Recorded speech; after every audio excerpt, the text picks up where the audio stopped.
Okay, it is the day after I finished reading for the first time the Gideon the Ninth Locked Tomb series. And I thought I would share what I think has happened so far because I haven't seen any other summary videos. I haven't listened to any podcasts yet, and I haven't reread these books. So I'm going to see if what I think is happening is something y'all agree on as stuff that's going on. So this is a spoiler video for what I think happened in these three books. And I'm so curious to hear from anybody who wants to share how close or far away I am from what happened. So let's get into it. Okay, so the little excerpts from this book that were like John 120 or whatever, those things I think were stories about what happened pre the nuclear destruction of planet Earth by John, i.e. the Emperor, right? And it's all why he did it. And so he like discusses, I think he and his friends were like climate change scientists people. I think they were concerned about how the Earth was being treated. I think that's what he's talking about when he keeps saying like, you were dying and no one cared about you and the trillionaires just wanted to leave. And I'm like, but who's the you? And I think the you is like the planet Earth. Is that, I don't know. I feel like that was where we were going with this. And then he got all mad, understandably, because all the trillionaires just wanted to like, all the trillionaires were like lying to everybody and saying everybody was going to be moved off world and that we would solve the climate issue by like removing the human parasite and then the Earth would then like heal itself or we would be able to help it from a distance. I don't know. And then the trillionaires were actually plotting to just leave everyone behind and everyone would be screwed and just left here, which like as a business concept is kind of stupid because you can all flee in outer space, but like if you have nobody to help you live out there, you're just going to be stuck in outer space until your shuttle falls apart. I don't think it's going to really work for you the way I think it is. But regardless, John was not pleased about this decision. And so after feeling like he was put up, backed into a wall or whatever, he like nuked the planet. So the planet gets nuked, and what's left is he, like, in the nuking of the planet, everyone dies. At this point, he has also somehow developed necromantic abilities. I don't know what those are or why he got them, how that worked. I don't know. But he has necromantic abilities, and he's also extremely powerful with them. A lot through just, like, happening to be that. Just, like, it just so happened that he just, like, kept doing tests and just, like, if you just starve yourself a lot and don't sleep a ton, you can have magic powers, too. Anyways, so everyone dies, and this is a massive thanergetic or thalergetic or whatever the difference is between those words, release of energy, and he finally is able to sense, okay, this is where I really don't know, this is sense the soul of planet Earth, who he tries to eat but can't. And is that Alecto? Is Alecto the human embodiment of the soul of planet Earth? Did I get that at all right? I don't know. That's what I think happened. And then he resurrected everybody, but then there's these resurrection beasts. I don't exactly know what they are. I think they're like the other planets in the solar systems that were upset because of this massive destruction.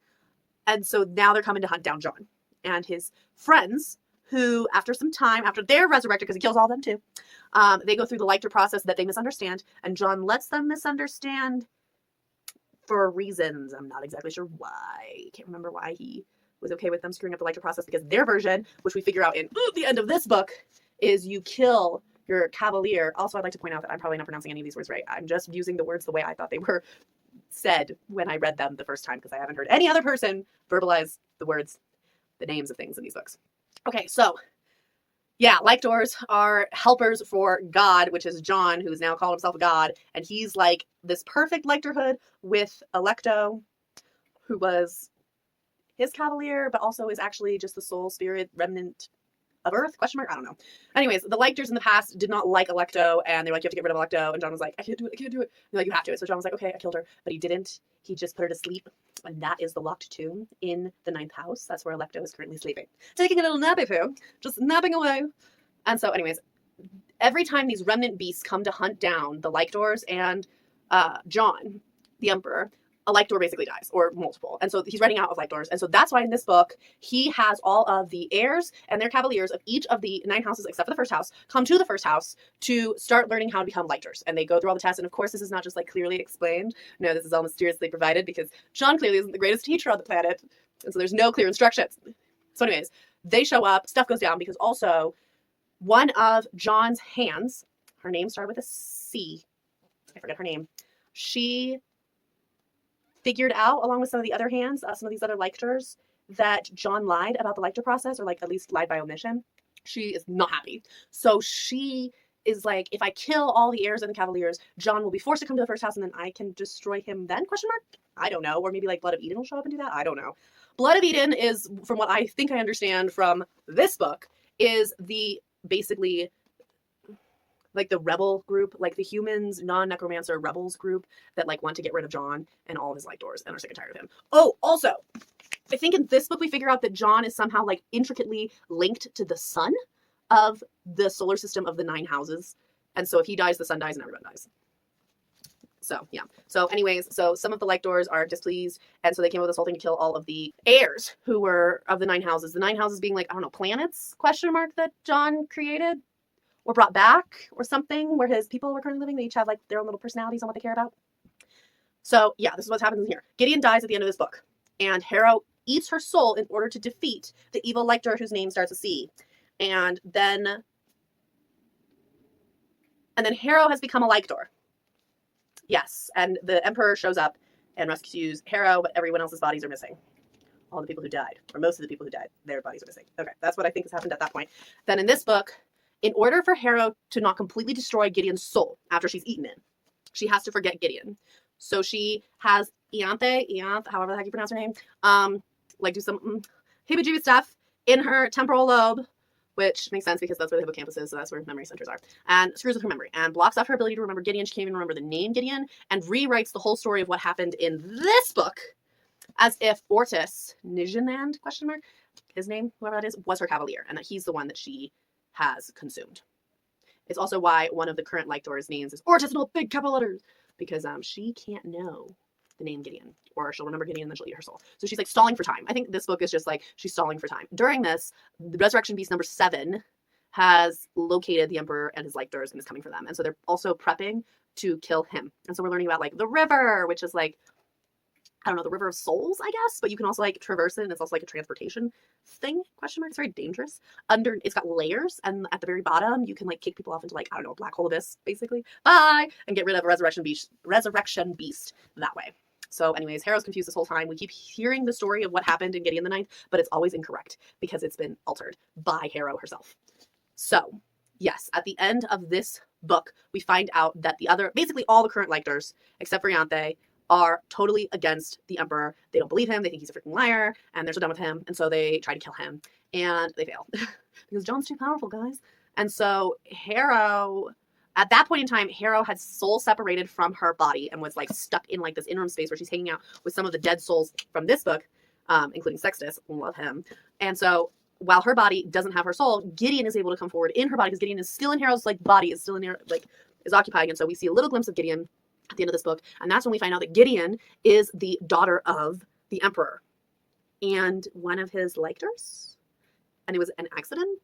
Well, he didn't need to have any children, but they planned this out. But the other Lictor, the one with Ortis in all capital letters, whose actual name is Gideon, he thought he was the dad, but he wasn't. And when the Lictor landed in the 9th house with the baby, she screamed out, Gideon! Because she was worried about Gideon the Lictor. And everyone in the 9th house misunderstood that as, oh, the baby's name is Gideon, and that's why Gideon has been named Gideon. She gets a new name at the end of this book that I haven't bothered to remember because I like the name Gideon. Okay. And then the first hand like attacks the Emperor, and they get thrown into the river. And during that whole chaotic mess, Harrow's body, currently being operated by Gideon, is in danger. Harrow's soul, who leaves the river where she was currently hanging out with Sextus, she figures out through like subtle or direct hints from other people, that she could potentially again still save Gideon. Still by time, I don't know. She meanders off to go like sleep in, her soul meanders to the 9th house to sleep in the coffin of the locked tomb dead Alecto, who, by the way, she's in love with, but also she totally is in love with Gideon, right? That is what's happening here, right? Oh, also, Harrow was a total buttface to Gideon for most of her life. But it's just because Harrow doesn't know how to make friends. Oh, also, Harrow was created when her parents decided to kill off 200 babies in the 9th house to create a big old giant I don't think I'm using the right word, thanergetic, whatever, big energetic experience, and then she could be produced as a necromancer, a really powerful one. I think they just wanted her to be a necromancer. She had to be really, really powerful. When this happened, Gideon didn't die, which freaked everyone out because everyone was like, that's the wrong person. Hold on. Why hasn't Gideon died when all those other babies died from being like gassed to death? Gideon didn't die. That's why she's treated poorly by the entire 9th house. But yeah, so that's Harrow. Am I missing anything? At the end of this book, we don't know where Gideon went. I don't know. We're confused. We're confused at the end of this book too. And then in Nona the 9th, we get introduced to Nona, who is Harrow's body. But Harrow, after this whole river mess thing where one of the lictors attacks the Emperor in the river, and Harrow's body, who is being operated by Gideon, is put in mortal danger. Blah, blah, blah. They wake up, and the person who wakes up in Harrow's body is very childlike. It's basically infant-like, and the only words that they keep saying are no, no, no, no, no. So they get called Nona by Pyra, who is the original Gideon, the original Lictor Gideon's cavalier, because he dies while trying to defeat the resurrection beast back in this book. And so Pyra is in control of the previous Gideon, the guy Gideon's body. She's great. And then we also have Camille, who is the cavalier for Sextus, or Palamedes, and he and her are sharing a body. He's dead, but like his soul's not, so they like flip in and out, and they can't talk to each other, but also they love each other. But also, is it romantic or platonic? I think it's like the definition of like a QPR, like a queer platonic relationship. Even though they're not queer because he's a guy and she's a girl, but like it's one of those like unique dynamics where I don't think they're romantically involved, but they are beyond platonic. I think. But maybe I'm reading that wrong. I don't know. They love each other. They love each other very much.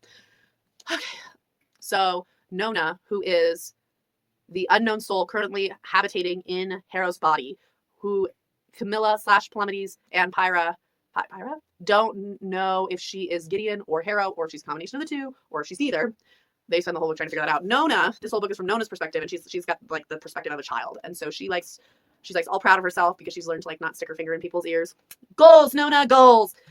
She likes to go to school. She makes friends with a bunch of kids. Hot Sauce, Born in the Morning. They've got great names. Great names. Honesty, who's a big old liar. Kevin. Kevin. Anyway, she makes friends with them, and we learn that Blood of Eden, the rebellion group, is on that planet. I don't know what planet they're on. And they're currently resisting the Emperor. The Emperor wants them back. Something's happened with the Sixth House. All of the leaders in the Sixth House are currently being held like hostage by Blood of Eden, ? And then the Angel is the name of her teacher, is a messenger from one of the previous Lictors for something. Her real name is Aim. There's going to be 3 messages. I'm like, is it aim, fire, and shoot? I don't know. Like, or what is it? Aim, shoot, run away. I don't know what this message is going to be, but it starts with aim, or the word aim is somewhere in there. She's a messenger. She's important. She's also somehow related to Blood of Eden. I don't know. Blood of Eden was also a mess. There's a lot of different factions within this rebellion, so its organization levels are questionable. Very questionable. Nona's stuck in the middle of all of this, except she's a child, so she doesn't really know what's going on. She, though, is aware that she can talk to the blue light in the sky. There's a giant blue light in the sky. We know, or we're told eventually, that it's the resurrection beast, just like sitting and waiting for something to happen. And it's making all of the necromancers on this planet kind of go crazy, including the captain, who is from this book, from House 2. In this book, she was the necromancer? Yeah. Yes, the necromancer from House 2 is the captain, and she is going crazy. What else happens? The Emperor wants everybody to just love him. He's just like a sad, lonely, just sad guy. I also think he subtly wants Alecto to be resurrected because he misses her. What else? Nona knows that she's dying, that she can't live forever. She needs to get to Alecto because in Alecto's body is Harrow's soul, and Harrow's soul needs to be rebonded to Harrow's body, which Nona is currently inside of. And then I think Nona is like the childlike mind of Alecto. So yeah. So we end this book. Oh, also Gideon is alive. Not really. He's there. She's not really. She's dead because her body was dead, but her body's been recovered by the Emperor, and he shoved her soul back into her body. But it doesn't mean she's alive. She's still dead and also a little miserable. And she shows up at the end of this book. And she has got a new name that starts with K. And she's still Gideon to me. So yeah. Ianthe wants the Emperor John to remain the sad little husk of a person because she can control him better, I think. She's also just super controlling in general, and she wants to like control her sister, Coronabeth, who is Crown. They all have crazy names in Blood of Eden. Like We Suffer, their name is super long too. So it's not just the kids who come up with crazy names. Nope, all the adults have insane names as well. Pash is like has a long name with the word passion in it. It's kind of funny. So the end of this book, Harrow is back in Harrow's body. Nona's gone. Alecto is awoken. Alecto has declared loyalty to Harrow. I think. I don't know for sure, nor do I understand why.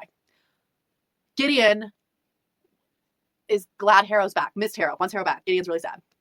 Ianthe is mad that Alecto is awoken. The Emperor probably wants Alecto to be awoken. Alecto being awoken means that the Emperor is in danger of being killed. The Emperor can't die if Alecto is alive. Alecto can't die if the Emperor is alive. So they have to be killed simultaneously if anyone's going to do a killing of them. Question mark. Also, the internet doesn't exist anymore. We're in the 9th house, in the Locked Tomb, at the end of this book. Am I missing anything? What am I missing? That's the story. And the next book will be about Alecto, about this like weird person slash remnant slash, I don't know, previous soul of planet Earth, if I'm understanding that correctly at all. Okay, that's what I think happened in these books. And I think ultimately the goal is going to be for stuff to happen. I don't know. But ultimately, at the end of the day, I want Gideon and Harrow to end up together. And I will miss Nona. And that is that.